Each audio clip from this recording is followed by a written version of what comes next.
నిన్ను కొట్టేదానికి గదిలే. మొన్న కావాలి సంతకం వేసుకొని వచ్చిందే, నీకు బాగుంటుందనే ఎత్తుకొని వచ్చాయినా.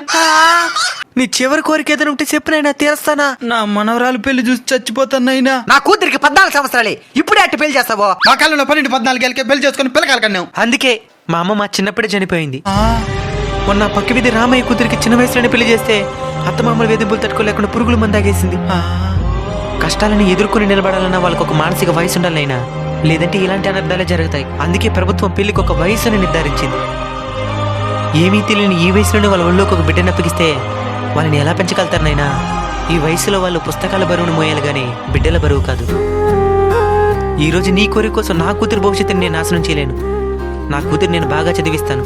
తను బాగా చదివి తన కాళ్ళ మీద తను నిలబడిన తర్వాత పెళ్లి చేస్తాను. నాయనా, బాల్య వివాహాలు చట్టరీత్యా నేరమని ప్రభుత్వాలు చెప్పడం కాదు, మార్పు మనలో రావాలి. ఇలాంటి చట్టాలున్నది మన బిడ్డల బంగారు భవిష్యత్తు కోసమే.